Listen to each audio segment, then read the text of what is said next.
Vidila do Dambuta qui a la Salaza pour ne citer que c'est là. Yembanzangu Diambuta Sébastien Dosiba, Diambuta Pierre Kabangu, Diambuta Iber Betamona, Diambuta Bolisa Yobi, Diambuta José Mambwini, Diambuta Daniel Mukoko Samba, Diambuta Atou Matubwana, Diambuta Etienne Tadila, Diambuta Ali Duntadila, Diambuta Ebrem Bozo, Ndombasi, Diambuta Miller Mayeto, Yangeye Yediamu.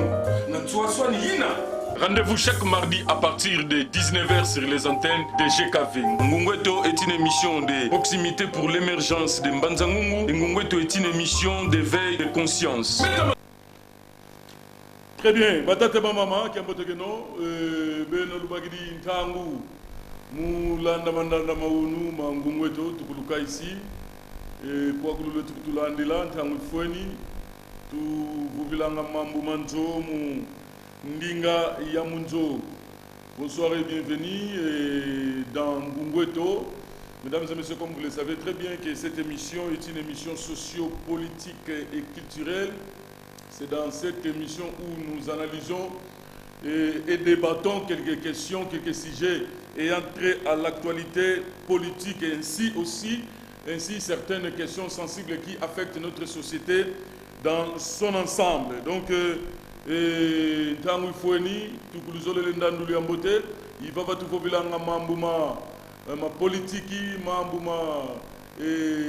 matadidi kwezo nsakaza kwezo mambo mabidibidi mambo mometa vanga evo nkangu mpasi mitakuwa misankangu nkangu va tu fovilamo à travers cette émission Ngungweto. Le numéro est affiché au bas de vos postes téléviseurs.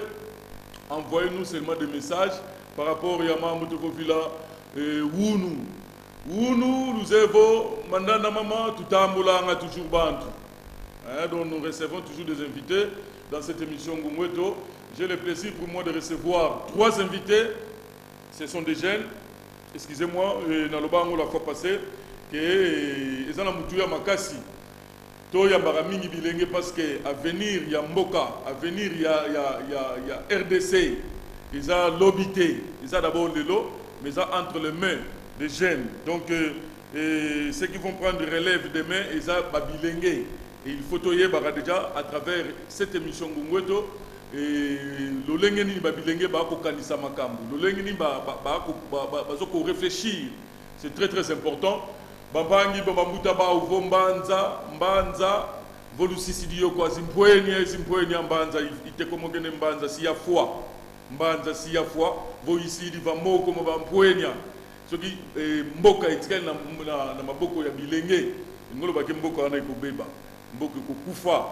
Donc c'est vrai que ekunkula ekumazi c'est très important tokala yezimbuta zeto, mais aussi les jeunes doivent être là. Donc et c'est aujourd'hui que nous allons parler de quelques sujets ayant trait à l'actualité politique avec mes invités. Nous allons parler des nominations des administrateurs des territoires et maires de villes, plus précisément chez nous ici dans la province du Congo central. On va en parler sur ce plateau et plus particulièrement nos administrateurs, c'est-à-dire du territoire de Mbanzangungu mis en place au Salemagi la fois passée. Nous allons en discuter, nous allons en parler ce soir avec mes invités. Nous avons Tata Ntiem Timba Mabeka Didier, Tata Lik Makiadi, Mamoneke Nebuka, Baou, Kabasi Didiaka et Vana Fuluko. Kabasi Didiaka, Vana Fuluko, mais jusque-là nous attendons la notification et puis remise et reprise. Donc, Tissigone Salamité.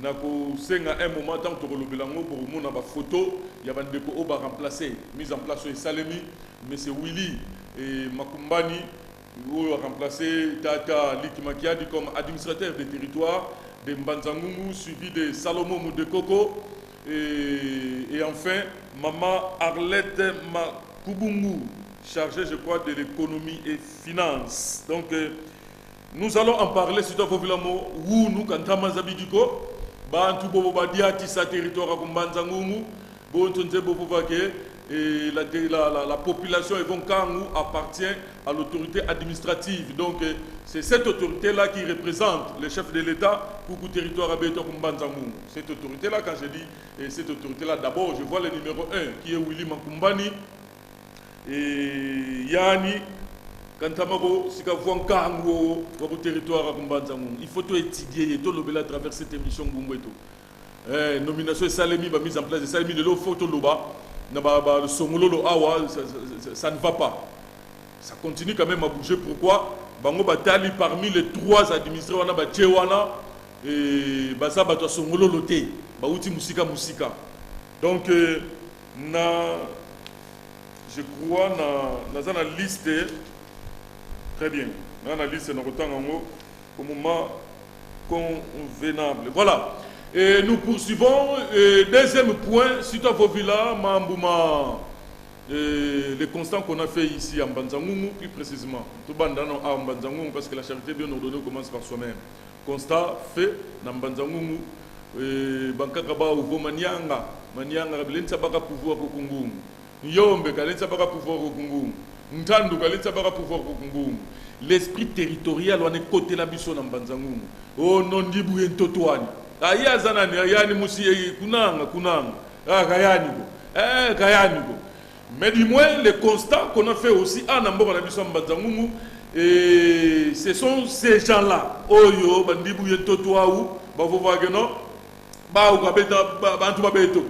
Ces gens-là sont unis, ils ont construit une force quand même.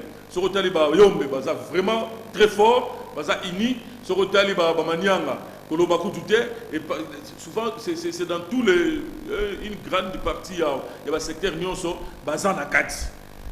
Donc, ce soir avec nos invités. Comme il y a un conflit entre nous les jeunes, tout ça, donc, Monondibu, oh non, or, émission, na ibandeli tope na annonce na ngona lobaka ngo très bien oza mongala muswahili o soki nani tout ça oza na Mbanzangoumou ça signifie que oza ngumwa pour lobela yango parce que très bientôt là je crois en 2023 élection ekozala sona lobi ekozala c'est parce que la fois passée il y a Tambula Tata Pierre Yuku chef d'antenne ya Seni a confirmé qu'il sur ce plateau de Ngumweto qu'il y aura élection en 2023. Voilà, donc voilà un peu sujet autour de Belalelo avec les invités comme Alain Loutete, coordonnateur de la fondation Kali Kakwama. Et en même temps, il est aussi président des jeunes ressortissants de Bessingombe. Et il y a aussi Rigen Mwamba, coordonnateur de la synergie des jeunes vigilants pour la bonne gouvernance et la démocratie. Et enfin, Thierry Foundou, qui est aussi membre de la synergie des jeunes vigilants pour la bonne gouvernance et la démocratie. Ce sont là nos 3 invités de ce soir. Et Nzevo, Loïla Maluna Boza Robongama, Tafobila Mamanzo. Torolobila peut marcher, marche de soutien au IDP, ça auto sala calamité, marche de soutien au FARDC. Torolobila Yango, avec mes invités, il y a Mokona Lelo. Mais du moins, na lingina signalé, topena interpellé quand même, na ba banque n'a besoin de Mbanzangoum, plus précisément na route nationale Awa. Vraiment, Bosungar Bandeko Bako Uta Musika. Bandeko Bako Uta Musika, mon papa Mongo à 3e âge, à Outi Luvaka, à Outi Kulungo, Musibakambo, Muketi, Musibangizo, Muzinzozo. A Robeta Taba une semaine, à Nazo touché, na Katousi Dietiko. Est-ce que ça l'enterre ya Moussala? Et ça ni to éviter, vous ne rendez pas compte, batona ba outi musika ba ye awa parfois 3 jours 4 jours. Jusqu'à 20h 21h saluka kimeni etu. Et ces gens là sont ba na moi mikeka ka pour moi ces jours awa ils poussent ani. Ko sutura ko zo bonga tu 210 000 ko ngabaka. Ngatu 190 000 kabaka. Donc to senga vraiment moi lombango et ça les maka. Na ko sa musala bandeko na biso ba banquier ya mboka Mbanzango aider bandeko ba ko uta musika. Bo edara bango ba papa wana ba maman na ba ko uta musika na ba kungo na ba lufutoto. Tous ces gens là sont du territoire de Mbanzango, donc je suis quand même obligé à relever la bango quand beta tout quoi faut bien si bo pesera bango quand même bon ça 1 ou 2 jours ça va, mais parfois une semaine tout ça tu habites l'enterre à Moussala ou comment kamotego et bon mutu fiki mambi mbovele tout ça Moussala il faut voir no diambo moi qui ça c'est bien. Donc moi rapidité wana quand même ya kosa Moussala na moi lombango servi bandeko ba uti musika Et à la Moutou Makasi. Voilà, merci beaucoup. Nous poursuivons cette émission. Mais suivons quand même ce qu'a été le samedi, hein, le lundi. Voilà, lundi au marché de Loma. Etienne Tadila Makanda parcours normal, toujours constant. Chose promise, chose faite. Étienne Tadila Makanda a réalisé sa promesse le lundi 5 décembre 2022, celle de réparer les tables du marché de Loma à Banzangungu. Quelques semaines passées, les mamans du marché avaient introduit une requête au bureau de la communauté Tadila pour leur venir en aide. L'homme aux actions concrètes, Étienne Tadila, parcours normal, n'a pas hésité à répondre positivement à cette demande des femmes.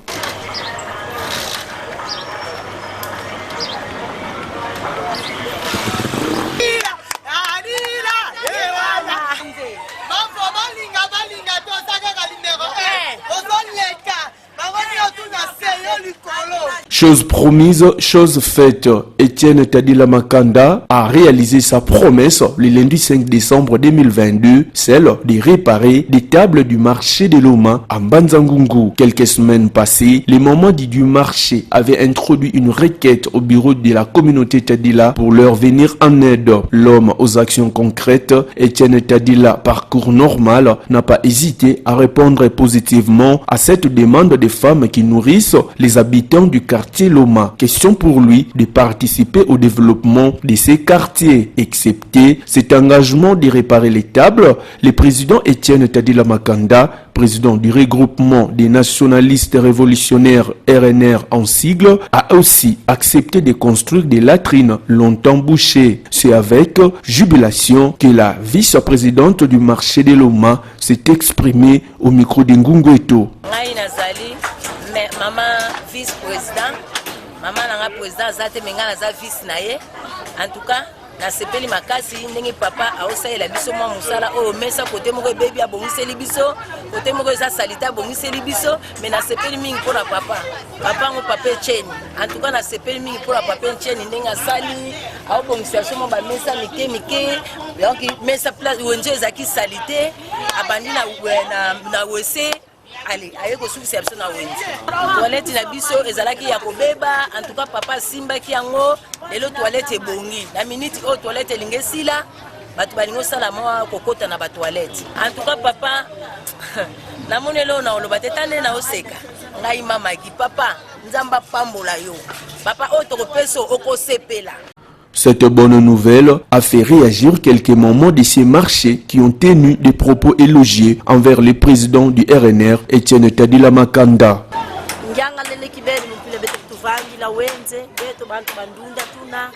Bandunda katune nsampa kova mwini tuzingilanga njolo lebeza bakutuvangila nsampa antuka kesi kingi kela yami mbweni kibeni tata Tadila kutufili di bantu bakutuyidikila meza doke ntima mudoke ufulukiliye kesi kadi mudankina mvula buyinokene bola tumana bola ngadoke feti zola vutuka kuna nzona soba de akabinkute kanti futu mweni ke meza antuka tutomene yangala la kadi ka mweni ya toilette kutuyidikili toilette buna kesi kingi kena yetu mumintima nzambe katoma kunsaku muna donge katoma kunsaku muna kayika mu makondolo yani tuka familia ndia yonso ne vumukandi ka kyonso doke nzambe katoma kubasaka ibi mbanda banita zotono nzambe katoma kubasaku muna kalusuki divava kaka kodoke mwanka kadiaka dona motudi kaka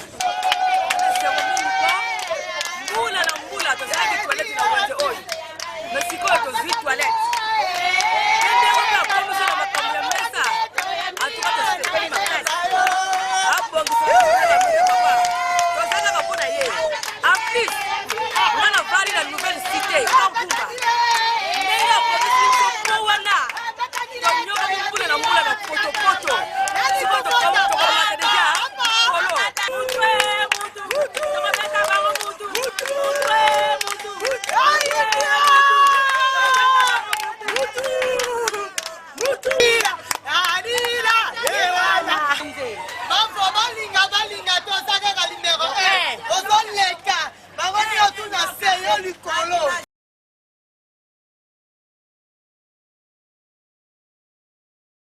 Voilà, merci Batate Bamama et Tufutukidi.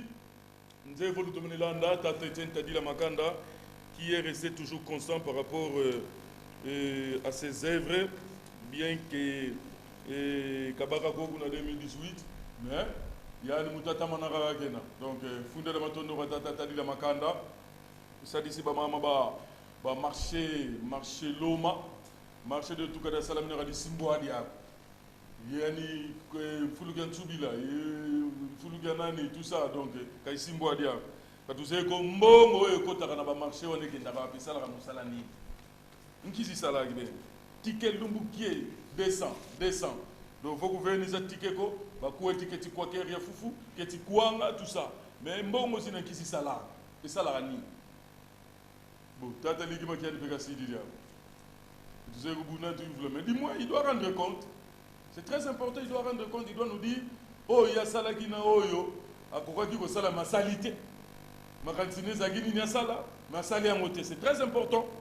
Mais retenons que Tata Etienne Tadila Makanda, président du regroupement, regroupement des nationalistes révolutionnaires. Très bien. Donc, Tata Etienne Tadila Makanda, ou à Sungaki Bamama, il y a Loma. Merci. Et merci à Godin Belani, président de la génération Android. Merci, Nava. Bandekonyoso. Il y a Tandou Kieto, il y a RNR dans son ensemble. Donc, je l'ai annoncé sur ce plateau que, si tu as Tamboula, 3 invités. 3 invités. Mouvo Vilama Mboumanzo. Mundinga Yamunzo. Et Diamoudante de Vovila en nomination, il y a administrateur des territoires, tout est mis en place au Salemaki. Et puis, deuxièmement, si tu as Vovila, Mambouma, Ondibu et Totouane. Ono Monompania Mundibu. Ono Te, Manianga, Yombe, Muntandu, tout ça. On peut demander à un bête de Kouya Boutoukila, Makulu Koukou. Mono disait Kassiko. Yombe, en tout cas, au nom, secteur Yalukula, secteur Getia Segebanda, disait yo. Mono Kouya Boutoukila. Mono Mouangina. Wampani Veto Bantandu, Vilagimos. Mais la là, la guerre est à la réseaux sociaux. Entre nous, surtout nous les jeunes. La guerre est ça. Nous remontons du Sana Mkaka. Vous savez que non. Élection, mpasi kibene mumona geno yombe luti kukungu mpasi mumona geno manyanga luti kabalendi sabakako oh na moni père fini na mobina mi mungama bon ndibo ntoto neni ndibo ntoto bon ngiusa mu ntoto osala ka nini na ntoto wangu ou nous mana tout population sur ce plateau avec mes invités Thierry Fundu, conseiller de la synergie Synergie des jeunes vigilants pour la bonne gouvernance et la démocratie. Bonsoir Thierry Fundu. Bonsoir Jika. Merci beaucoup. Voilà, donc il n'est pas seul, il est accompagné de Rigen Mwamba, coordonnateur de la Synergie. Bonsoir Rigen Mwamba. Bonsoir Mfumujika. Matonde. Voilà, le dernier c'est le président Alain Lou Tété, coordonnateur de la fondation Kali Kiakwama et président des jeunes ressortissants de Bessingombe. Alain Lou Tété, bonsoir. Oui, bonsoir Jean Kiala. Matonde. Voilà, où tous vos villas des CGI. D'abord, commençons par ou sur la marche qui a été organisée par l'IDPS. L'IDPS a organisé une marche la fois passée pour nous soutenir les FARDC. Et comme ça, nous avons une marche. Et donc, l'électif, nous avons une marche les gars qui a fait passer avec l'IDPS. Nous avons des journalistes et nous avons des gens qui ont la carte, qui ont la. Donc, ils savent comment l'IDPS est comment. Qui a là. C'est seulement ceux qui ont tardé à Zalaki, là ça va. Tardé Mbundu, mais malheureusement, ça a été s'occuper de Maïto à Zalaki. Et voilà, Maïto m'avait même appelé, mais Nazaki un peu moins empêché. Mais l'IDPS a organisé une marche de soutien aux FARDC. Lecture. Merci beaucoup. Lecture dans la simple. La manière où omoni babiloko neti soki tosala biloko neti ya lolenge wana balobi marche ya soutien ya FARDC. FARDC azo appartenir na groupe moko ya baindividu te biloko abongo il faut vulgarisation ezala makasi appel ezala général mpo bato nyonso baya soki ekomi ke biso tozosala yango mpo na biso groupe na biso ya parti na biso mpe regroupement na biso ezopesa mpenza bien mingi te yango kozomwa baresultat ndenge tomonaki wana baparti ya makasi bongo basala marche ya modèle wana ndenge parti au pouvoir donc mpo na ngai ezalaki regret namoni yango ke nayebi te soki mwa bageme ngai namoni yango eza échec fiasco namoni yango eza échec parce que capacité ya mobilisation wana nasepeli nango te soki eloko eza mal préparé bavandaka kimia bozeli parce que soutien à FARDC et aussi la lélote et aussi la lobité. Tant que nous serons en guerre, et aussi un soutien à FARDC moralement. Tant que le lobby, c'est un échec. Pour nous, évoqué pour nous réellement c'était un échec quand même. Tout politicien sera sali loko. Première des choses, et ça d'abord la popularité. Politicien nion ce gens qui a la moutako sayote. Quand il mène une action, première des choses, popularité. Donc les gens doivent répondre massivement. Il faut force. Très bien. Ce qui va est un mort politique. Voilà comment tu as parti na biso, tu as leader na biso, pour na babilo ka mikie ba sepeli na ngome. Image à leader était Kami Mabe Azokoufa. Donc même il faut rejouer même la stratégie de la partie Moussoussou à l'outil moi 10 000 5 000 5 000 à plein ça les marara. Tozo Lobango ils sont au pouvoir. Donc ils ont tous les moyens. Machiavel à Lobaga, tous les moyens sont bons pour arriver au pouvoir. Bah comme na pouvoir. Ce qui concerne Abatu Babane au père Mbongo, ba pesa Mbongo. Ba luka Mbongo ba pesa. Message il faut yokana. Très bien. Message est qu'on a la capacité à sur terrain.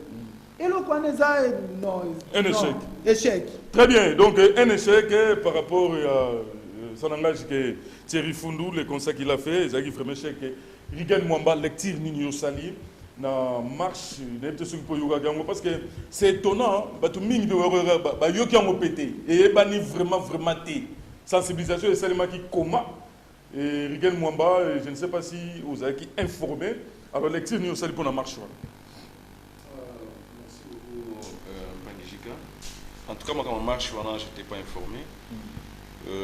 Dans la zone de Kandé, une centaine de personnes qui ont marché pour le soutien FARDC.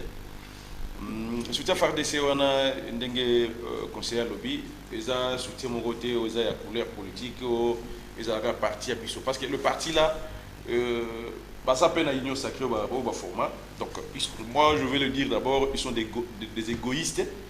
Parce que dans la famille politique, il y a une union sacrée. Il fallait que ça tout pour que ça parce que marche on est dans fiasco. Parti au pouvoir, parti présidentiel. Vous ne même pas réunir 500 ou 1000 personnes pour que vous me campez ça la portée soutien à la ce qui va mon avis qui va il fallait que dans l'union sacrée. C'est tous les partis dans l'union sacrée pour marcher pour la nation.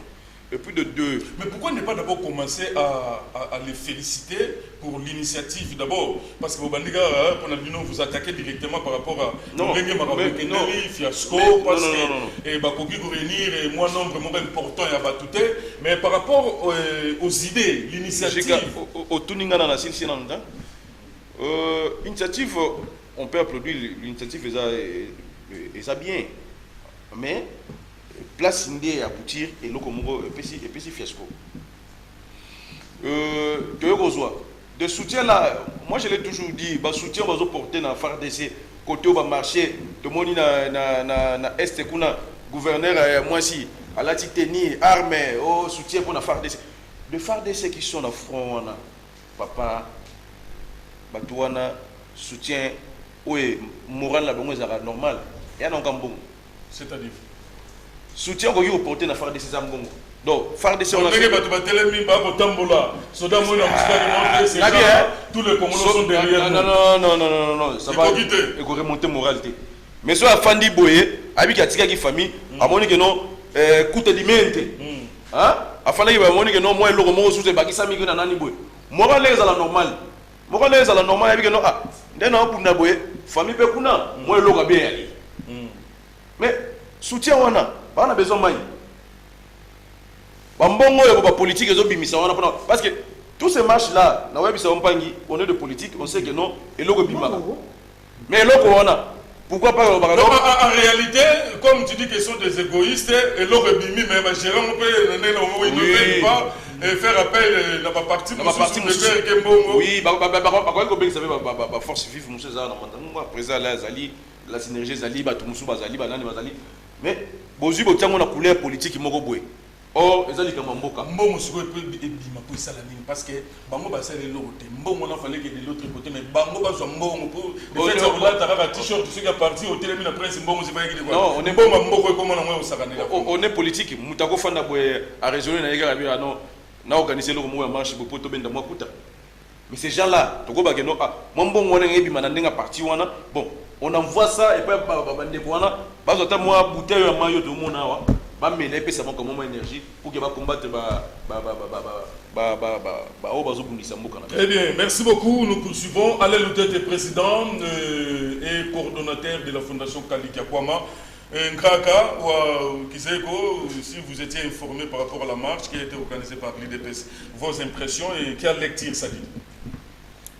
Merci Mpangejika. D'abord, quand tu dis Kukuko, Moukulula ou bien Moumantissa en partie ou diminué ou tout ça. Nous faisons des analyses. Nous faisons des analyses selon nos compréhensions. Mais Mpanyamon Origen qui m'a qui moscatel. L'UDPS aujourd'hui, mon union sacrée. L'union sacrée, il y a plusieurs partis. Mon cas qui a union sacrée. Et c'est parti Zina, Kongo, Zina. Donc, l'autre fois, il y a ça des conférences de presse, mais aussi, il y a Vovele Ebo. Nos leaders politiques, notamment, s'il faut citer aujourd'hui, le chef de l'État. Le chef de l'État peut réussir sa mission, tout comme échouer à sa mission par rapport aux collaborateurs.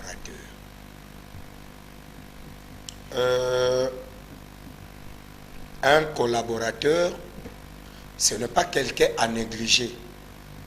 Le chef de l'État voit des collaborateurs partout à l'étendue de la République et notamment le membre de sa partie. Donc, si Koutatomayi Ndoulako, oso réfléchir bien, okosunga leader na yote. Ce qui Otembongo liboso, soki otie kombo ya leader no liboso, soki otie parti na bino liboso, okokoka kosunga leader na yote.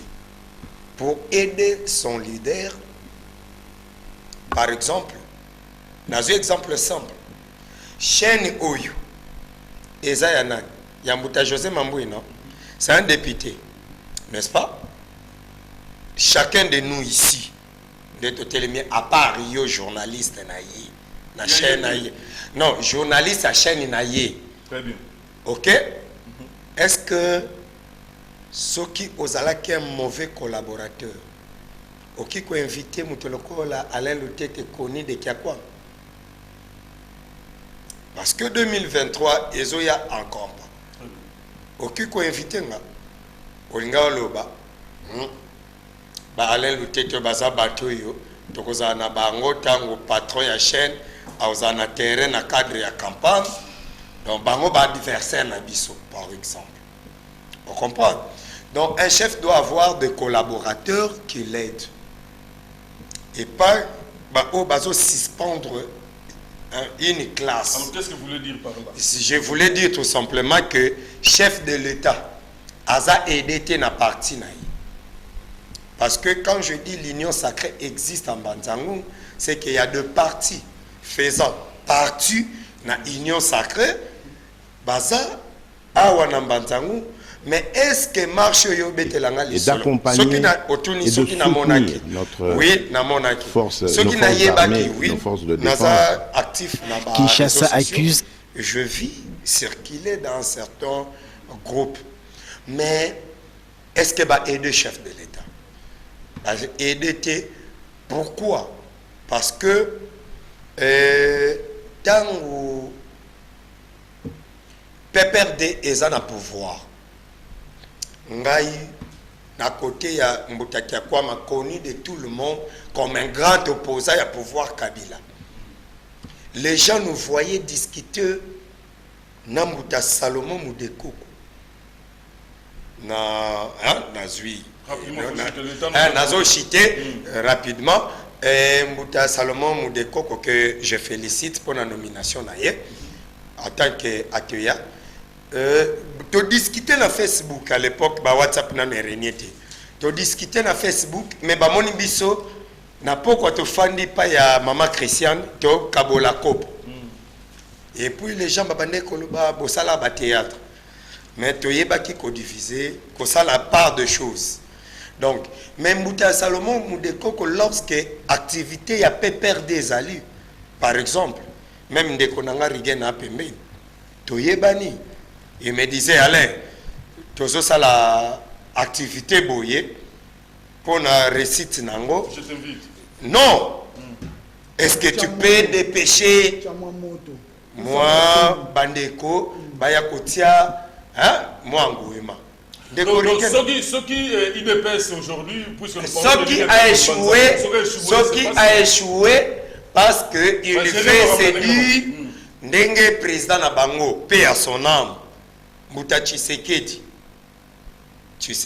Etienne, en 2011, il devrait devenir président de la République. Mais, notamment Mbuta Kiakwama, Akutana na yé pour ayebise que Toluka, Tosala, candidat unique. Qu'est-ce qu'il a répondu? Avec ou sans l'opposition, je suis déjà président. Vous comprenez? Donc, pour la IDPS Manzangung aussi, ils sont des tozans à pouvoir.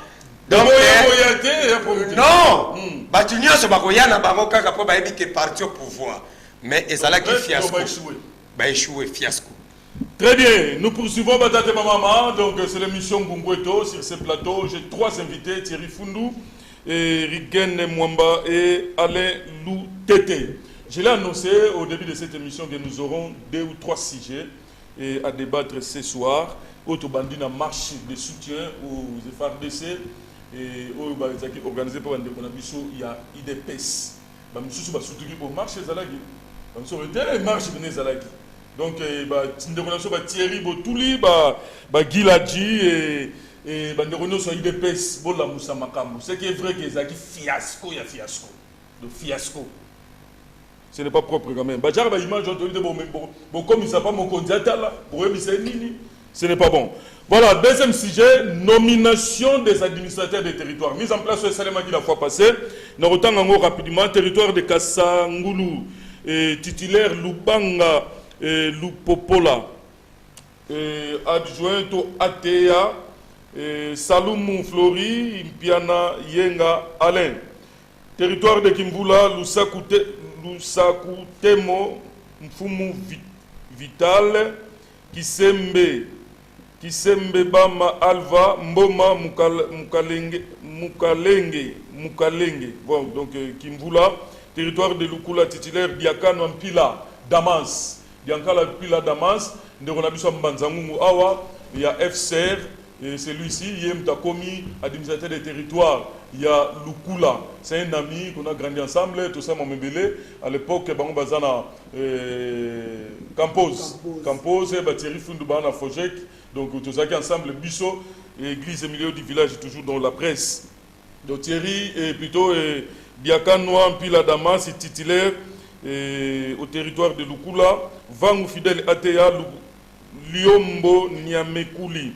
ATA, territoire Louosi, administrateur ou titulaire Ngoma Losa Alfred, Lucia Mamoulumba, Célestin, Mbala Makiadi Emmanuel, territoire de Mbanzango, titulaire Makumbani Ndombele Willy, Tchela Bisso, voilà, Oyo Salomon Moudekoko comme ATA, et Madame Makubungu Masika, donc comme ATA chargé de l'économie et finance. Tchela Bisso Willy Makumbani, Willy Makumbani qui est le titulaire Et pour notre territoire, voilà, c'est celui-ci, Willy Makumbani, IDPS.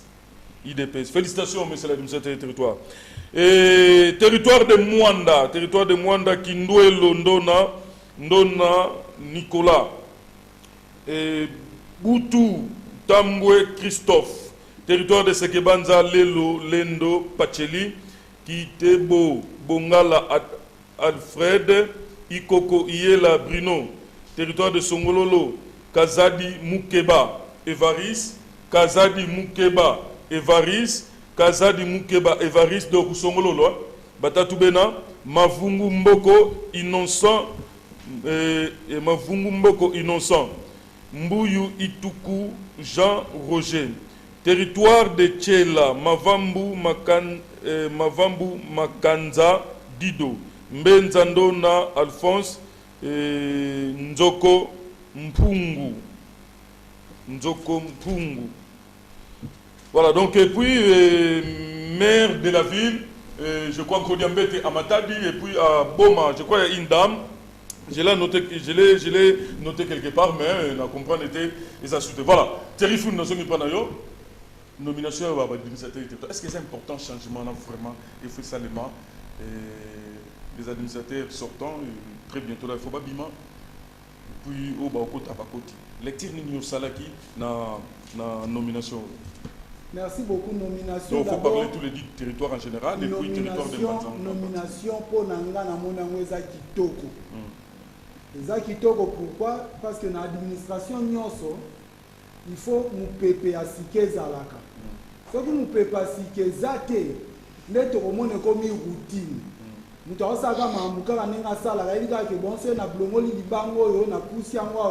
comme année passée Simbaki, année prochaine nous souzouara libanga wana poussango awa. Mais muto aye sika akoya pe na mwa ba innovation. Ça c'est très important. Deuxième point pour nous les amis. Quand on fait la politique, il y a des aspects par rapport à Babiloko. Batala on a première et ça par rapport à l'approche de l'élection 2023. Les chefs ou les partis au pouvoir ou la coalition au pouvoir, il ne faut pas préparer assise na bango na kati ya ba territoire pour na kozonga na bango na pouvoir na 2023. Parce que balobi ceux qui na politique ba créer parti politique et ça pour na ko gagner ba élection, mais ceux qui vont gagner ba élection pour conserver pouvoir wana le plus longtemps possible. Yango pe bango basali yango. Mais deuxième aspect on a zokotalela là et ça est là très important. Tant que on ça ba nomination, il faut pas tenir deux problèmes. Et ça bongo aspect sociologique et aspect purement politique. Politique na uti ko aborder au moins muke awana ke na sociologique. Sociologique ezali faut la mutu o bino bozotia force na ye ya na kati ya population ezani. Parce que vous avez un chef aux populations azoyo que la ke o azama kasi ya ko mobiliser ke donc à Osaka l'étiquette no au monde ke place botia ki moté mabo gagner parce qu'il n'a pas été écouté par la base. Nayoki ba kombo moko atre nayoki ba kombo moko abazi. Non tant kombo mais na compléter côté maire de Matadi, ville de Matadi Nkodi Ambete et Andweka wa Mpungu. Andoka Mpungu do ya Manisinavana, ville de Boma Mbutu Yibu et Senghor et Femba qui a dit Claudette comme adjointe. Donc voilà. Autre que comme nayoki ba kombo moko ba chichi boy. Ba chichi zela Songololo ko una Sweni Songololo Nkaka Songololo mbividi Yenavo Songololo Songolo. Kazadi Mukeba Evaris, Mavungu Mboko Innocent, Mbuyu Ituku, Jean Roger. Na sepeli na nomination oyo ngai personnellement. Oyo za biloko yozo sala ke unité ya Congo emonana. Yebi to tozaka bana mike, to komo comprendre bilo musuta mutokoli. To tozaka bana mike soki bolibolia ba para bazo obligé bino. Bokolia sani moko bino nyonso na sani moko. Tu vas non comprendre loko wana te. biloko za belele bakabola mutu na mutu na ye mais basa mo li esika moko ezalaki bongo mpona kosala biso tozala bomoko. L'unité commence d'abord par la nourriture selon les Africains. Wana ne place ebandi lelo tozoloba balkanisation ya Congo. Tozolela mo biso nyonso bamarche ya soutien FARDC. Balkanisation ya Congo. Balkanisation ya Congo esalami déjà sans pourtant comprendre que balkanisation esalami. Pourquoi na oloba mo bakoti si déjà bakongolais baide moko ke mutu tel akoki korégner côté na bino te. Eza ja balkanisation mon c'est parti. Ba bazoya pe kuna bazoya ka na discours yango. Vite celle-ci à s'organiser en groupe de vigilance en vue d'appuyer. Kanyarusigna, à 7 km de Goma, dans le nord Kivu, a coûté la vie à 3 personnes et on a blessé au moins 5 autres jeudi, selon l'annonce faite vendredi par des sources humanitaires. La tension reste vive dans l'est de la RDC depuis que le M23 a déclaré la HTV en mars. C'est bien, mais attends, mon co, il y a son lot on a appris que nos songolo originaire, il y a son lot. Je suis historien, un historien, à ça la analyse n'a pas fait. Ce qui total, par exemple, commissaire de district, les cas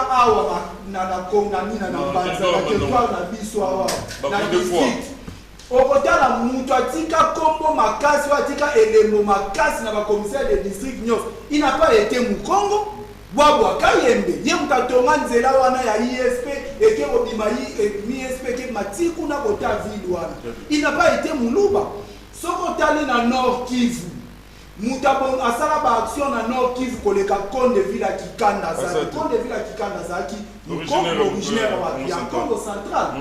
Sokotali na Kinshasa na ba gouverneur nazo chité otali mutu mo bande ko gouverneur mo ancien gouverneur lobe na Kabaïdi wa Kabaïdi aza muluba mais ye mutabongisa ka kin loko na kin la belle kin la propre ezala c'est période à Kabaïdi donc ngai personnellement le changement pour la yo c'est bon pour ngai c'est bon très bien Rigen Mwamba et nomination et Salemaki et pas Tata Mokondi Yamboka. Et c'était le 25, je crois. Le 25, à la forte demande de la jeunesse, voilà, j'invite celle-ci à s'organiser en groupe de vigilance, en vue d'appuyer et d'accompagner.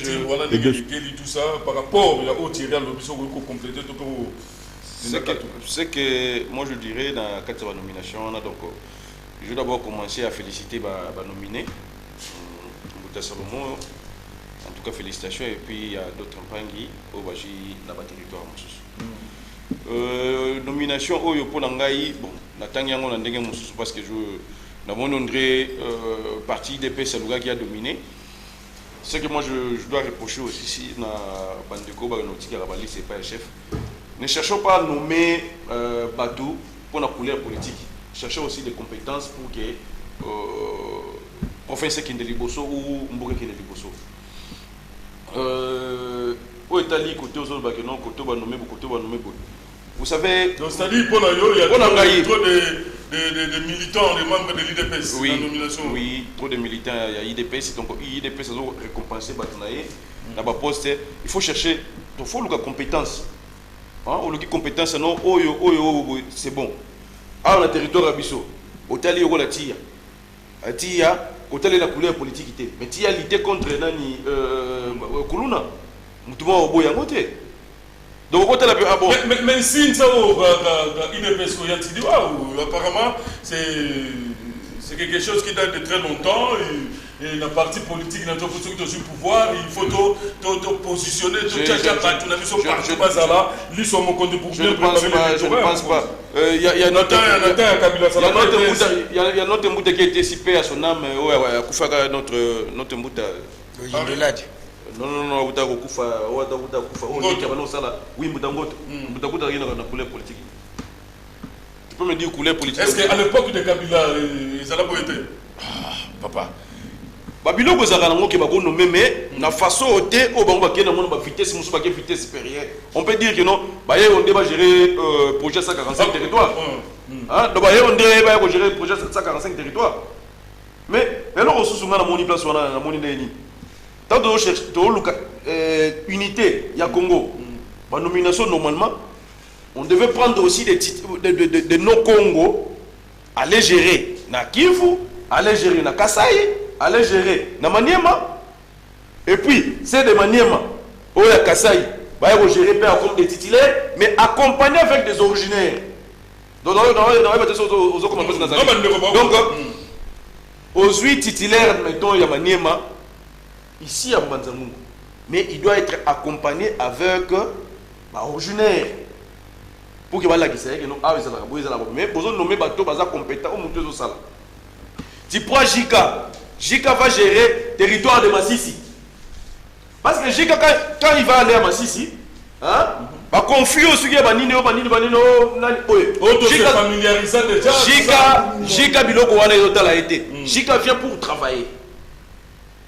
Donc à la prochaine fois qu'on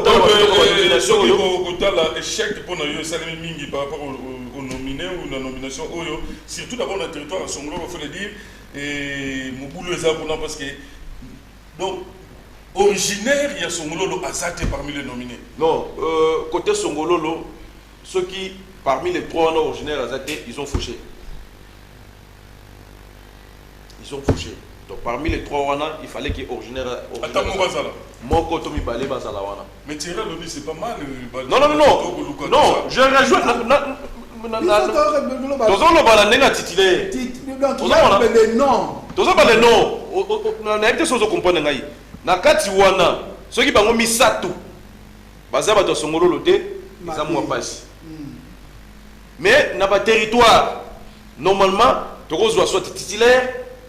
Aza non originaire pour qu'il y ait à gérer pour ne confier au talent pénalité. Mais Aza accompagné avec des originaires pour qu'il y ait que non bien te badi atanga Eva Luta Ebu. Mais quand tu prends 3 personnes dans la Mongo baye on va maîtriser un peu la situation on a été un peu difficile. Est-ce que c'est vrai que partout il y a les titulaires sont des LDPS? Dans la province en tout cas je peux dire 99%. Sont des LDPS. Oui. Très bien. Parce que, pour exemple, il y a Kodembete. Il est déjà commissaire. Mais il n'y avait pas d'autres personnes pour nommer maire de la ville. Il y a Matadi. Il fallait chercher encore, déjà, Nomaki, commissaire, pour voter sous maire. Ah, ok, donc commissaire dans le gouvernement de Yagibandu. Commissaire dans le gouvernement de Yagibandu, juste sur Koki Kagate, il fallait voter maire. Mais ce Rotali. Il est de l'IDPS. Un militant, militaire, il y a premier, il y a IDPS, il y a Tongo. Mais ce que je suis parti de Nzouzi, parti de Nzouzi, à Sali Makasi. Ça va me de silité. Mais ce qu'on a dit, la CC1, total à Nini, parti de Nzouzi, à la couleur politique, il y a IDPS. Yamouteli. Voilà, allez nous têter. Quels sont les enjeux selon vous par rapport à la nomination de Salemi? Jika, merci. D'abord, Nakozala un peu dur. Allons les chapeaux nanga pour le respect à Batubazo Landabiso na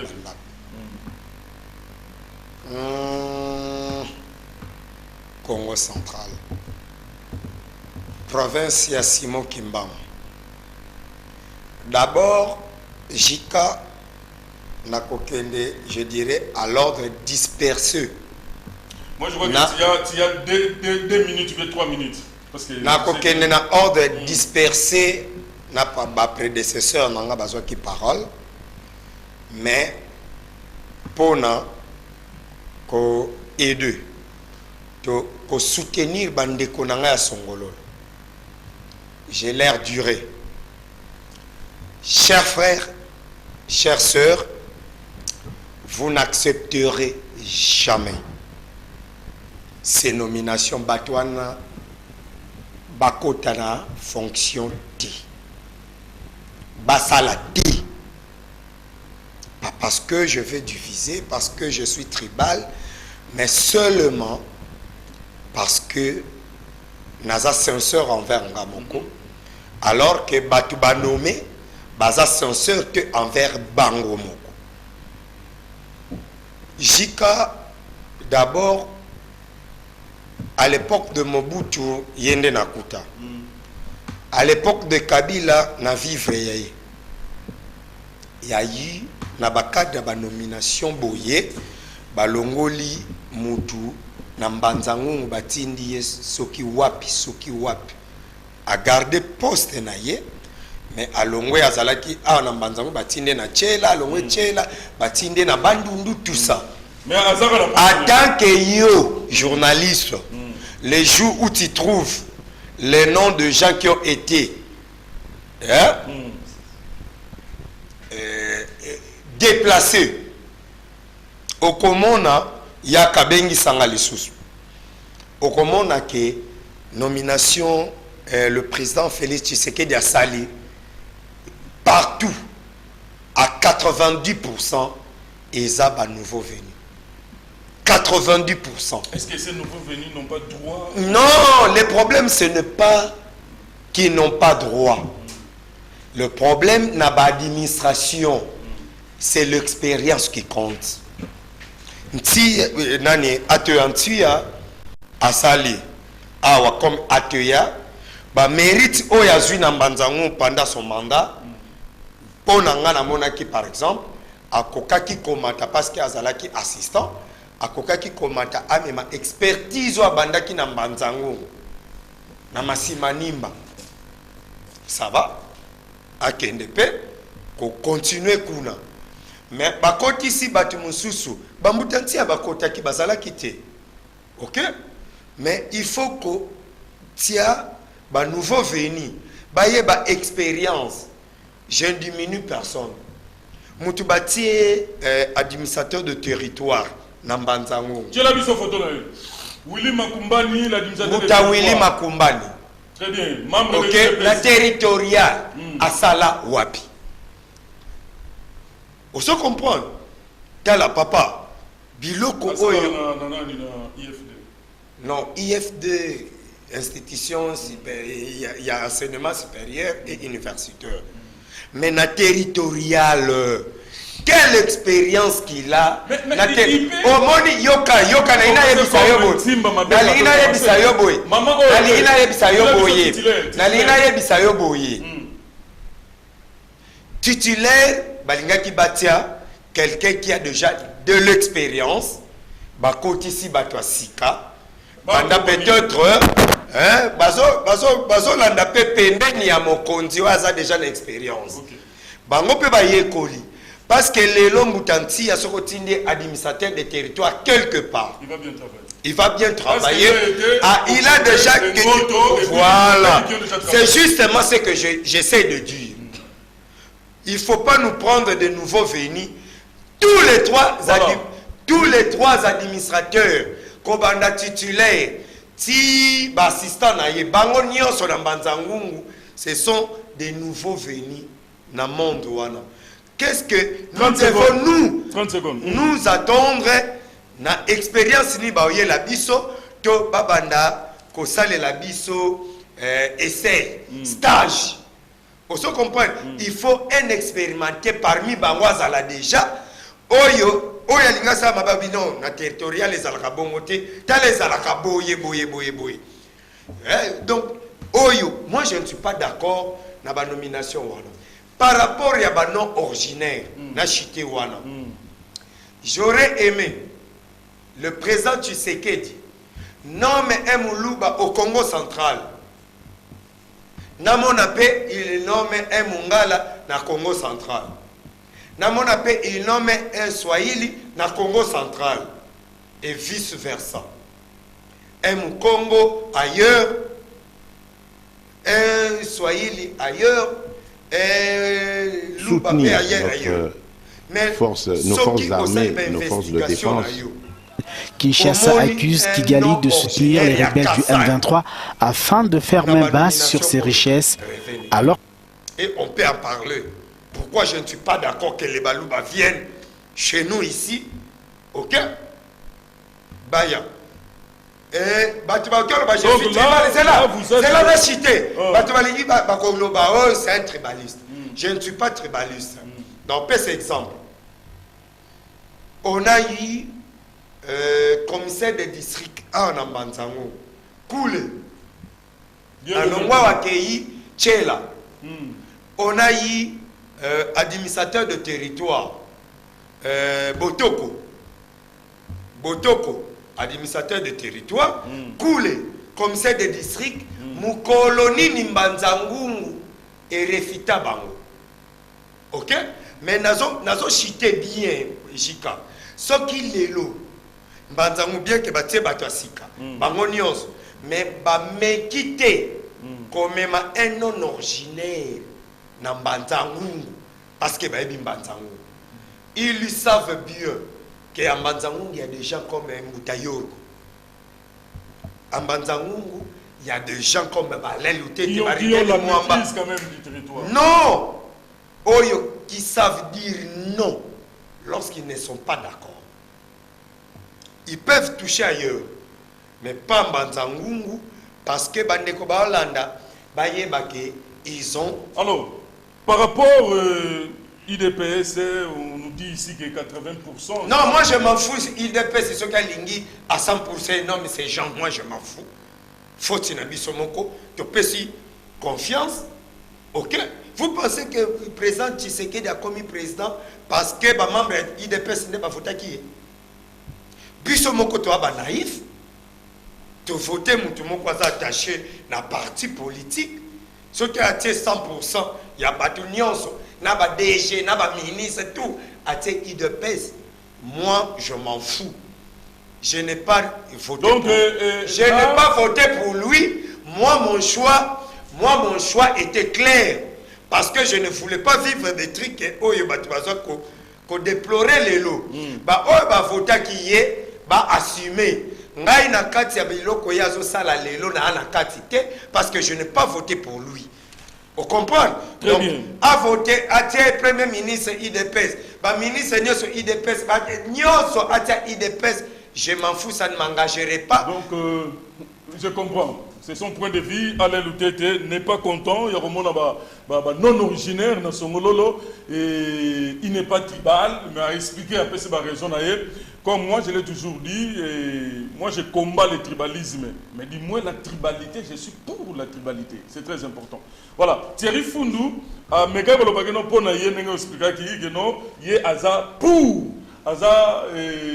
il soutient quand même ces changements, même dans le niveau de son mololo, il y a des non-originaires, pour lui c'est quand même quelque chose de très bon. Mais nous poursuivons, Thierry Fundou. Est-ce que les administrateurs sortants, est-ce que va réserver une indemnité de sortie? Quelqu'un, les gens comme prenons les gens comme Zimba Mabeka, Oyo, Azui, Azaki, Abanaki d'abord au foot à ma tête. Les gens doivent le comprendre, doivent le savoir. On a foot à ma tête chaque fin du mois, des jours salaire, la banque, T. Mais moi, on a 4 h 5 h téléphone, bandits, tout ça, pour ça. Tout est dit. Quand on a une mission de service, quelque part, on a 4 guides. Bon, une indemnité de sortie, est-ce qu'elle va réserver ou bien ça réserver? En tout cas, et puis quand on a besoin il ne fallait pas garder ta poste là-bas, quelque part, pas continuer à servir Mboka, mais ils n'ont pas de mérité. Naza na maîtrise concernant l'indemnité de sortie. Mais dans la mission Belé, l'intervention dans le Baka, il faut organiser l'administration à Congo. La plupart, ceux qui ont un numéro matricule T. On suppose que l'État congolais a un journalier dans l'État congolais. Jour nyonso sala bakolongola yo likama pe zuyo bawebi yo pété poza eloko moko te identification ya l'État. Tolobela na sens wana. Ndekwala uti koloba lobi tant tozokola babi administrateur du territoire uti tchela ye awa ya tchela ke. Batona bazala ba matricule. Ils étaient payés par l'État congolais. Tout le monde a tant tozaliawa ba papa na biso mbeli, ba papa na biso père sona papa Louis Ngladio bazaka ko futama na ba banque baoke kozwa, c'est-à-dire bazali na ba numéro matricule. Mais ba atesia bazali na matricule te. Donc il y a un moment to balongoli bango, donc il y a un moment na Congo respect ya gestion ya res public eza mwa pasi mpo moto abongo ayebi ke akoti aza na matricule te ayebi mokolo akobima te oyebisanga soki amoni mbongo ekoti na kesi ya leta akoaffecte yango vraiment na makambo bosengi asala bopesa motu matricule ayebi ke par exemple place oza c'est pour 5 années bakochange yo donc omona moto azogere mpe par rapport ya 5 ans na ye bato wana nyonso yaka soki balongoli bango batindi bango na disposition ya ministère intérieur baatenti ya ndenge baza bongo est ce que batindi bango na disposition ya ministère bakotindo na ministère intérieur mpo ministère intérieur azwa charge na yo afutaka yo jamais na ndimi yango te donc eza kaka bilo moki mutu bao mpe baye wana baza na bakozwa banimero matricule bakosala na administration ngo ndenge nini donc lelo lobi mpe 2023 mpe eza boye soki toleki kuna pouvoir mosusu mpe bakolobaka na janvier wana baadministrateur du territoire bolongwa balongwe mpe bakei eloko ndeko alauti koloba bademerite te eza neti baza mpe na baadministrateur tozwi kaka administrateur na biso tia il a fait beaucoup pour Mbanzangu. Est-ce que bakonzi wana bazibande kozwa ba rapport sur la personne ti? C'est bando kozwa rapport wana. Ole kozwa mutu Kongo mabe yango wana. Ça dit que ndile ba yebi musala bozi botiki est-ce à la merci ya nini? À la merci de la rue. Bato wana bazwaka bango botiki bango côté mususu to bobensi bango bakomi lo ba expert. Regrettable na Congo. Voilà, question pour la est-ce que Makumbani, nous disons Makumbani, c'est lui le titulaire quand même, administrateur du territoire, nommé par ordonnance présidentielle. Makumbani, est-ce qu'il saura vraiment faire face à la réalité du territoire à Panzango? Quelqu'un qui n'a jamais travaillé d'abord dans le moment territorial, tout ça, est-ce qu'il saura vraiment? Les colons, ceux qui ont peut-être ça va ou qui a déjà longtemps travaillé avec mon expérience. Est-ce que. Conseil n'a pas ça, administrateur du territoire, avec tout le respect, conseil n'a pas ça, Moutounionso ayaka musala autala quelque part. Soit au na kati ya système, bakotisi yo. Soit au hors système, na système. Sauf qu'on dit na système, au moins il y a un père, il y a un père, Zala na bango be batu bayebi ba secret bangwana.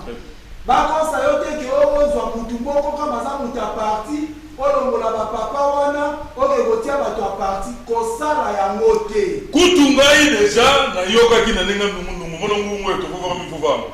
Que déjà ba komi ko raisonner net administrateur a marché. Donc o ya za na lo déjà. Kosala. Aussi longtemps que o ya za déjà pendant azar il dépêche. Donc, il y a déjà une liste de ça déjà. Il y a nous pour Aseko. Non, il y a nous il y a nous tout est déjà préparé. Aseko, le président chéri. Ah, m'embête sur ça. Administrateur du territoire, avec tout le respect. Tous les jeunes leaders, comme Abel Rabiso, synergie des jeunes vigilants pour la démocratie et la bonne gouvernance.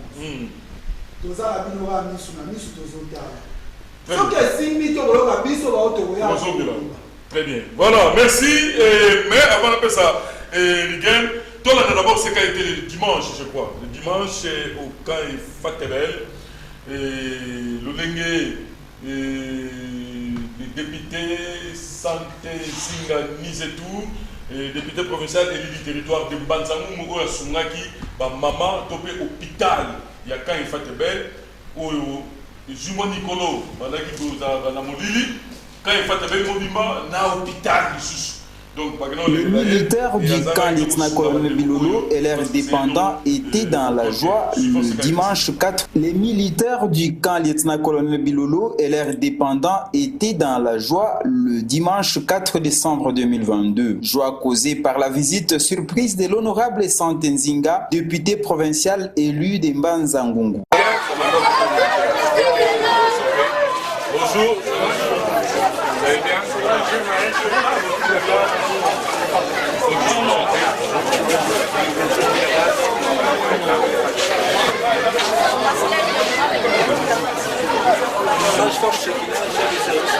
C'est rare d'entendre sage-femme foraine. Ok, je suis à vous. Accueilli à l'entrée du camp par les membres de la synergie des jeunes volontaires pour la démocratie et la bonne gouvernance, Santenzinga a été contraint d'abandonner son véhicule pour parcourir à pied le sentier menant au centre de santé du camp lieutenant-colonel Bilolo, où il a été accueilli chaleureusement par les responsables de ce camp militaire, à l'occurrence le colonel Paloukou, responsable de l'école de formation et d'application des troupes blindées, et le colonel Fuanta, commandant adjoint du camp lieutenant-colonel Bilolo, à qui s'est joint le capitaine Moussa Lapierre, médecin directeur du dit centre de santé. Bonjour, vous allez bien?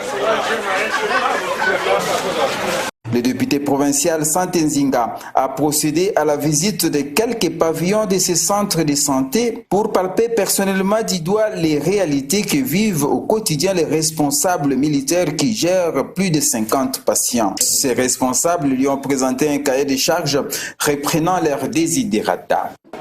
Ça c'est le cahier de charges. Le cahier de charges. Ok. Je prends ça à cœur, et c'est vrai que je vois qu'il y a beaucoup de choses, et on va avec l'aide de Dieu voir ce qu'on peut faire, ça soit à mon niveau personnel comme au niveau de la province. On va solliciter les autorités compétentes pour que une attention particulière soit accordée à votre cahier de charges.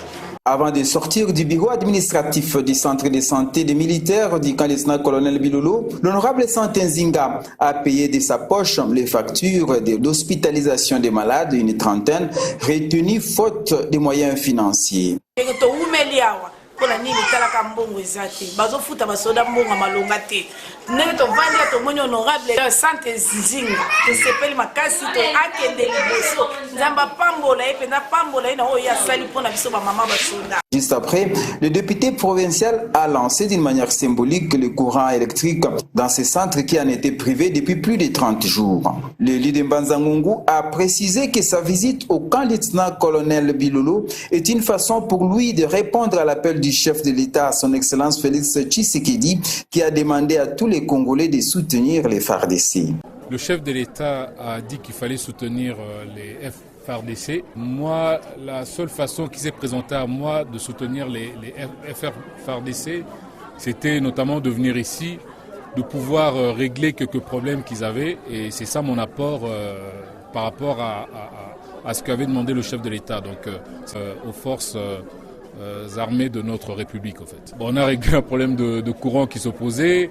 On a ramené un lot de câbles électriques pour pouvoir récupérer le courant. Et on a sorti également des malades qui étaient retenus faute de paiement, de facture. Donc voilà un peu ce que j'ai pu faire pour aujourd'hui. Et je voulais remercier les autorités du centre, du camp pour l'accueil. Et voilà, donc il y a pas mal de soucis à régler ici. Bon, on va essayer petit à petit, avec l'aide des autorités de la province aussi, de pouvoir régler ces problèmes-là qui s'opposent ici. L'honorable Santenzinga a visité la cabine électrique de ce camp dont le transformateur est tombé en panne. Il a révélé aux militaires qu'il fait tout son possible pour qu'il soit réparé. Le cortège de l'élite provinciale, accompagné de membres de la synergie des jeunes volontaires pour la démocratie et la bonne gouvernance, que coordonne Rigen Mwamba, a pris la direction de la cellule Ofitra dans le quartier Révolution pour réconforter sa population privée, elle aussi de l'énergie électrique depuis plus de 2 mois. Le député provincial s'est engagé auprès de la SNEL pour le rétablissement de l'énergie en prenant financièrement en charge les frais de déplacement du transformateur et d'autres frais connexes. C'est simple. Le rapport est que je pense qu'on n'est pas... On sait tous que la cabine ici a eu un problème, ça fait déjà plus d'1 mois. Et y a des démarches qui ont été menées pour pouvoir barrer cette cabine.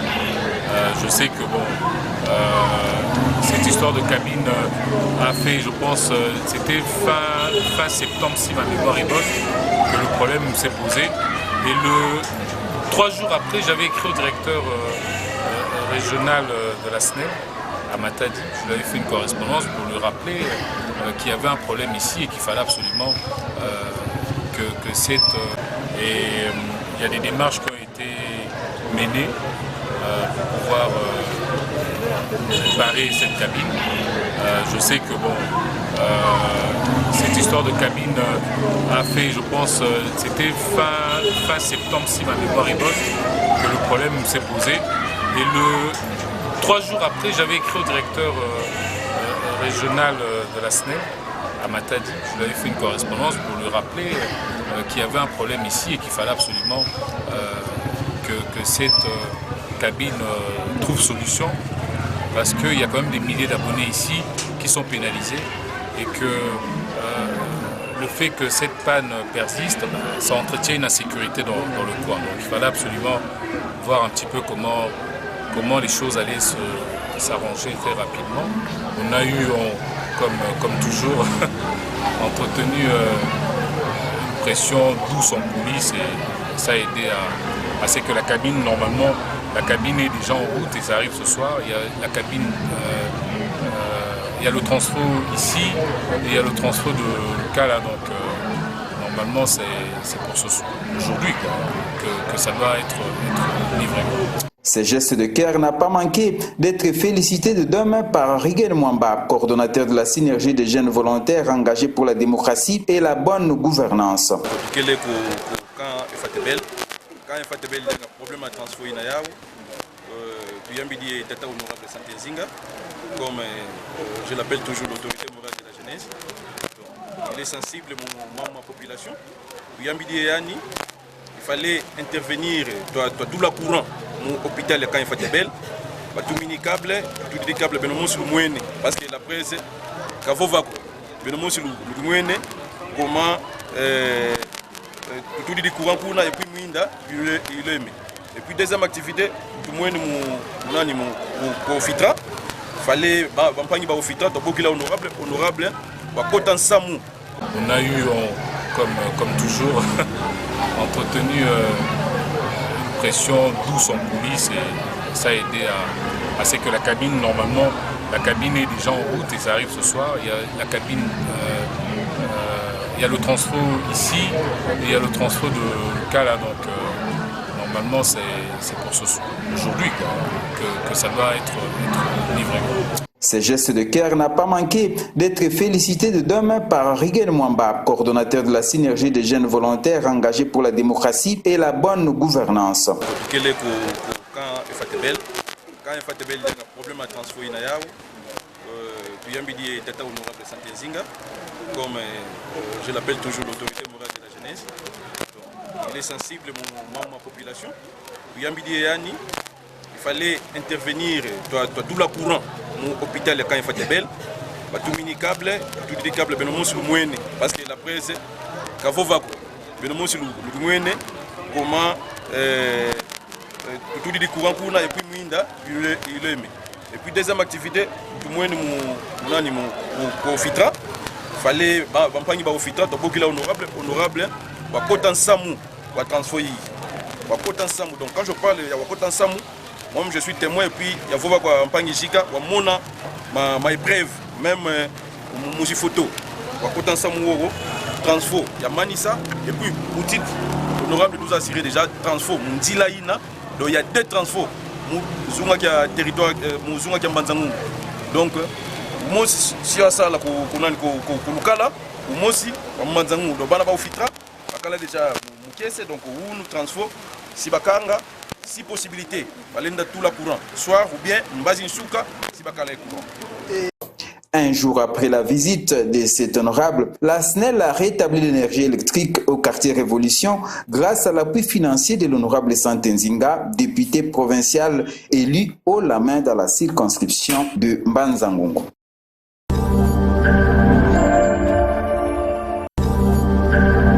Voilà. Merci, merci, un grand merci au l'homme, le député Zinga Santé, l'homme au savoir social très très élevé. Merci pour son soutien à la communauté ngungwaze. Batate maman, je crois que Boutiolanda et les Maoyo, donc tu retenir que l'hôpital na minutio ya quand Fatebel, ils ont déjà alimenté, déjà na courant. Parce que les passent pour nos retraités, équipe soignante, pour passer à Moussa Nabango, ils ont moi au boulot. Mais grâce à ces messieurs Zinga Santé, Tcheli Bango moi lumière, et puis bah continuer parce qu'il faut aussi alimenter.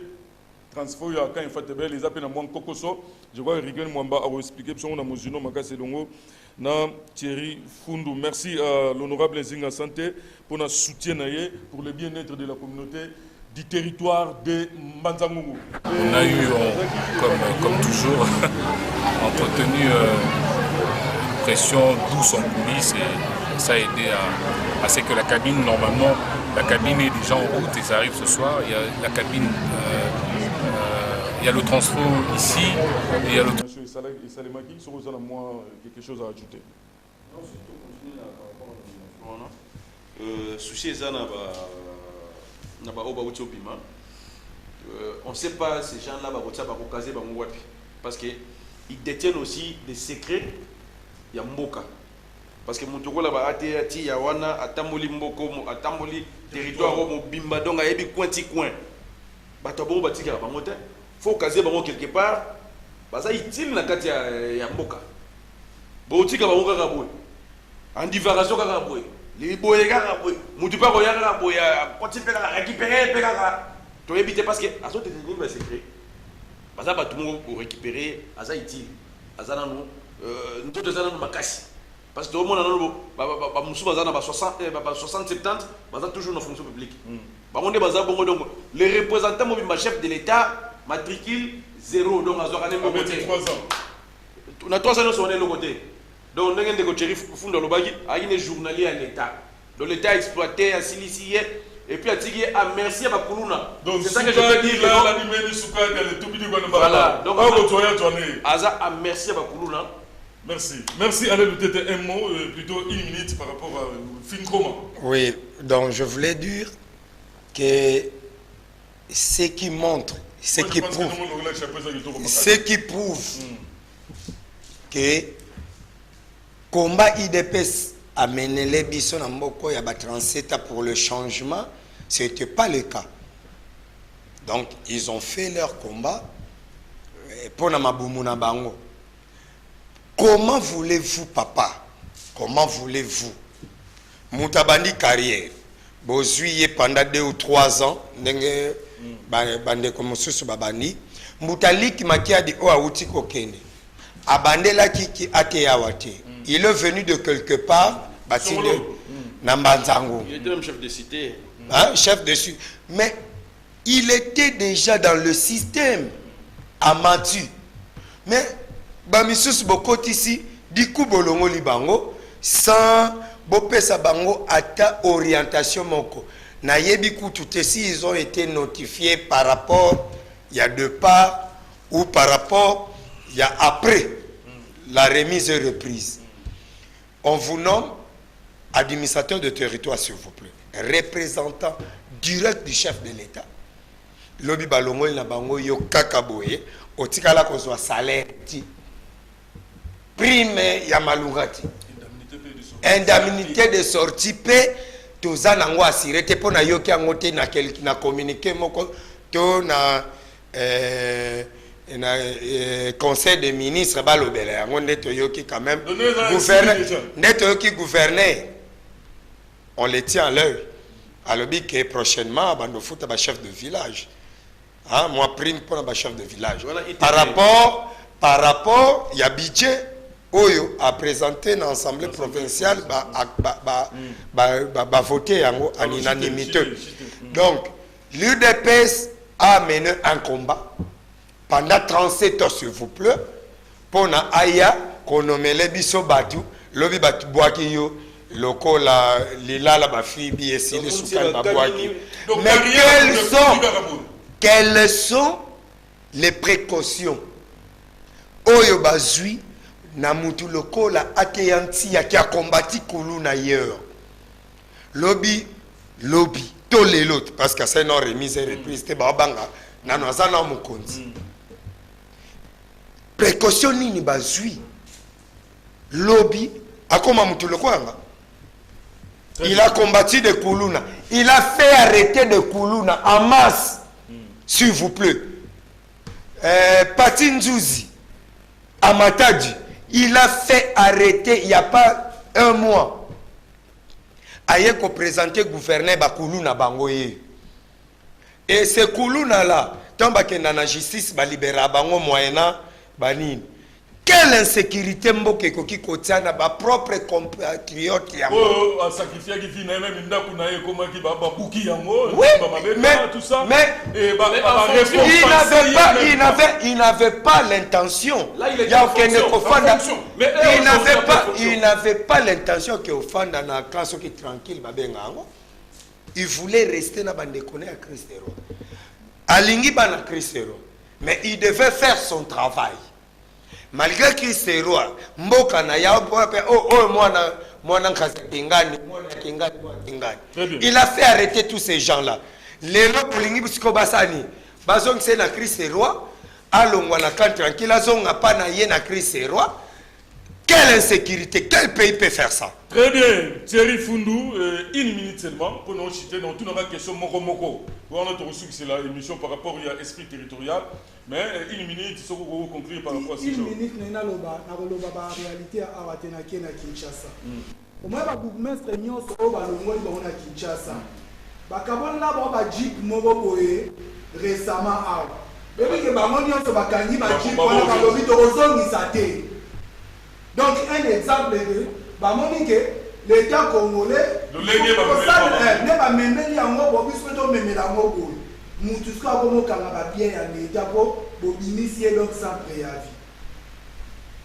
très bien, merci Batate Maman et qui vous qui m'osigara par rapport à l'esprit territorial.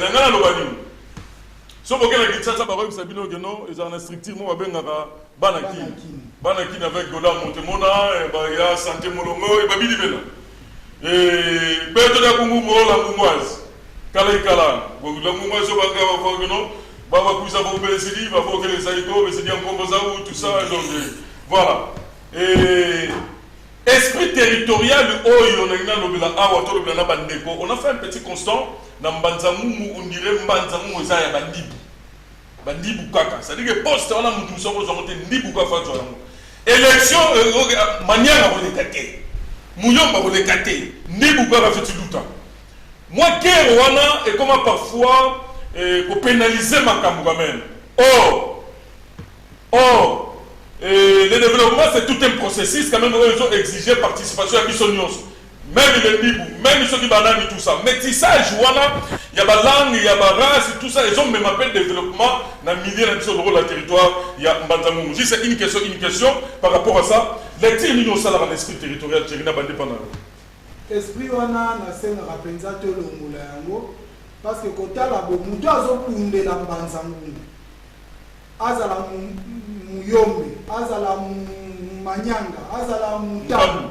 Abotami par exemple awa akoli awa zokondi aokumbela Mbanzangu awa aosala ba action na ye awa yemisanga mukoloni ni mboka na yeso robine par exemple auti pa bantanu na mboka ne bantanu ba bénéficier déjà na action na ye nini biso batutoza bato bénéficier nango donc ce qui doit continuer na esprit na lobaki balkanisation et puis na lobaki toko risquer to comme ba étranger na kati ya province na biso moko les étrangers forcés par nos frères et nos sœurs au Bazaba autochtone, Yamabine au Rosombo. Mais le constat aussi de ça, là, il faut le dire, le territoire de Mbandamou, c'est parmi les territoires qui est hospitalier, dans le Congo central, même dans la République démocratique du Congo, qui reçoit tout le monde.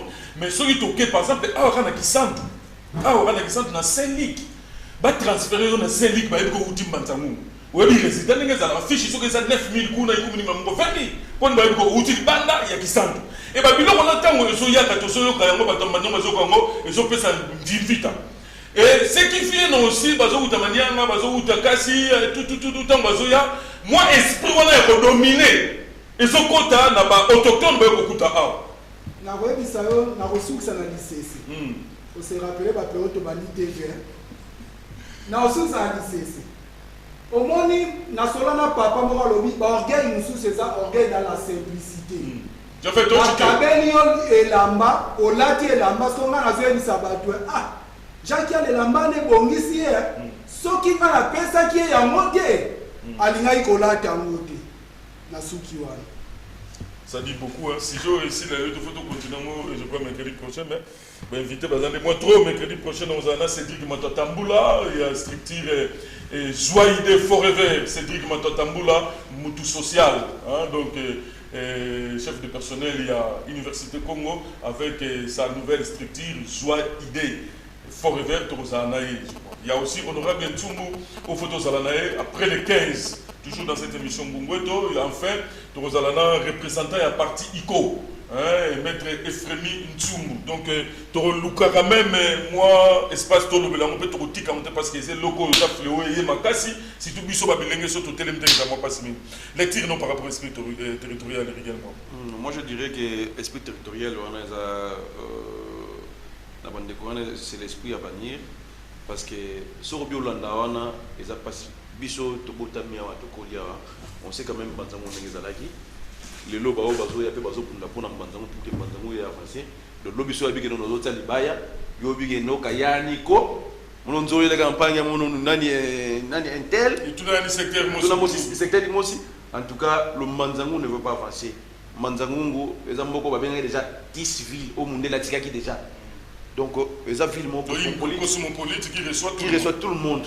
Donc, l'esprit là, c'est l'esprit à bannir. D'autant que les liboso, tant que nous avons postulé, talana no mutu yango, hôtel question des babaccio à Menala. Notamment c'est comporter bon, oyo, Congolais de père et de mère.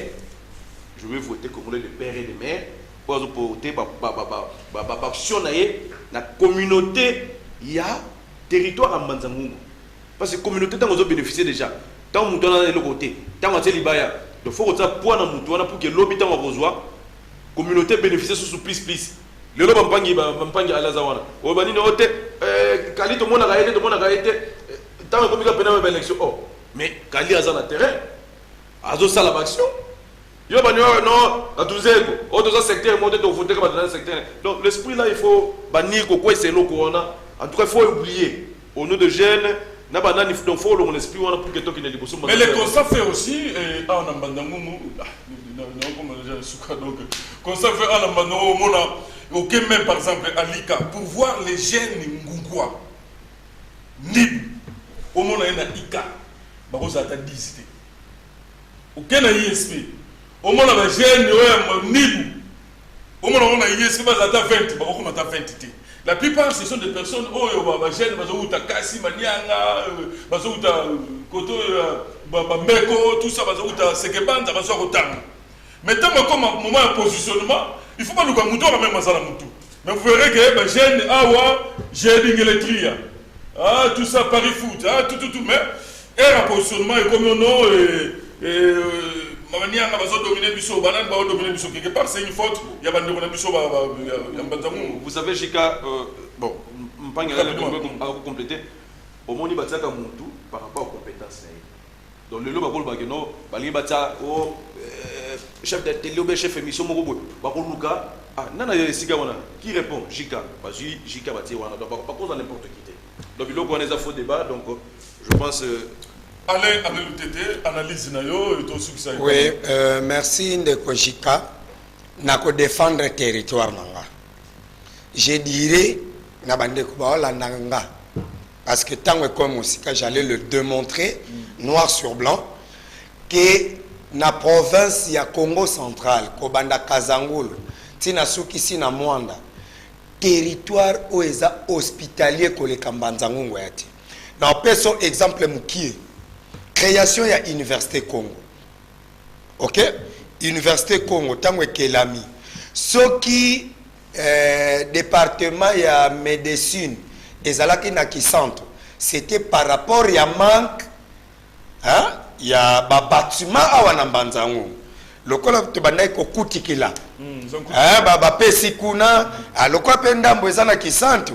bon médecine kitakuna mais lorsque tozui luvaka espace ya munene kene bisa bandeko na biso bantanduke université Congo eza moko ça va tokende kasi na luvaka ekoma kuna université nyonso ekoma place moko yoka réponse. En dehors de ça, nos frères... Nous sommes étudiants, nous sommes une famille, nous sommes excellents. Nous totalisons 30 ans d'expérience. Nous sommes Université Congo.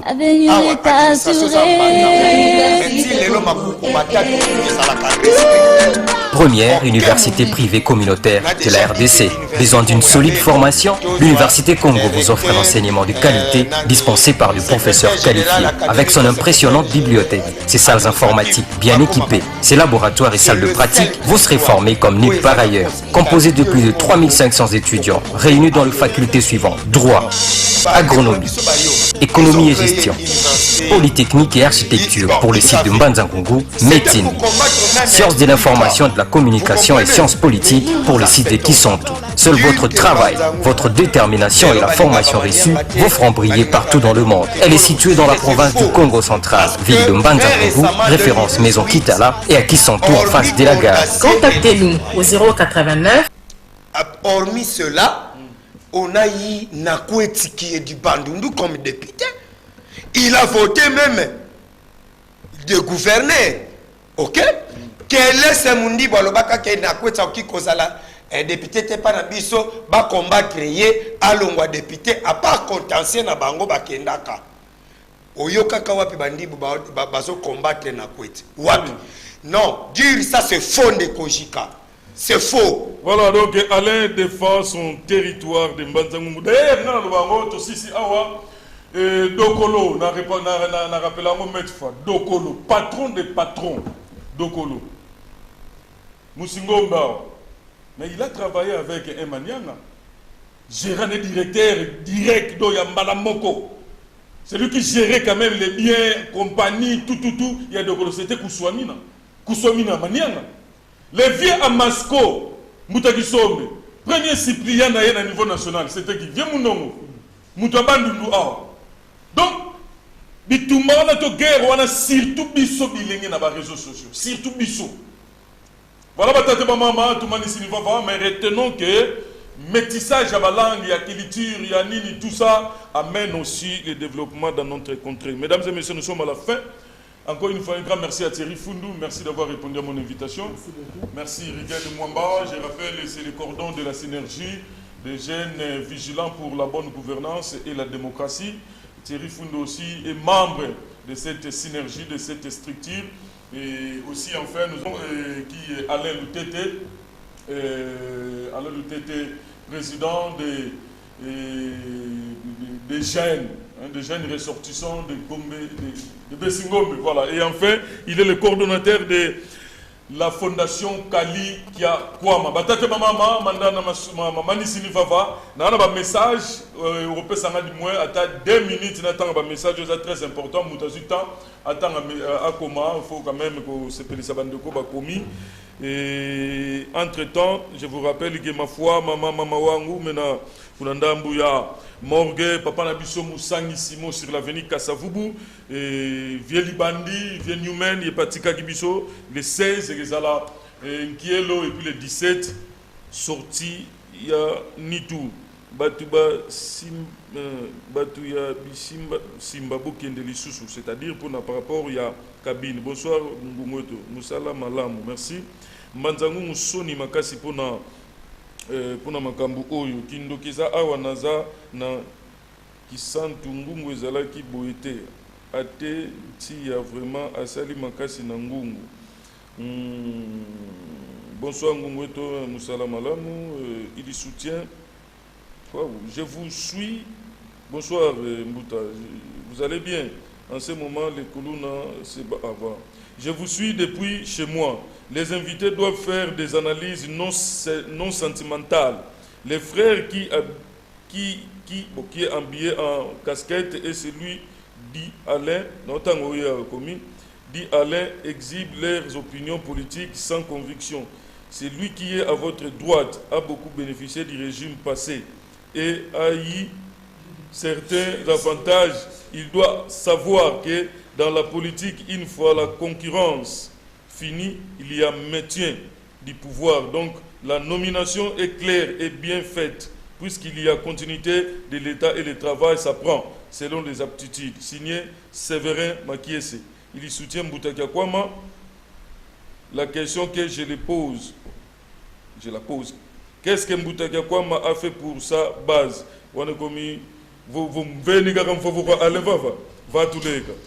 Bonsoir messieurs, merci pour notre minute. Ah, ok. Bonsoir, félicitations Jika pour les sujets choisis. Merci à Thierry Fundou, il s'exprime bien et c'est de la part de Christian Kiese. Bonsoir Jika Yango, Moutou à droite et Kangama Ponani, Moutazan à droite, Kangama Ponani, qui c'est bon. Sali Eza politique, Ngoumou Eto. Badate Maman, encore une fois, merci de votre particulière attention. Ça n'est fini pour aujourd'hui.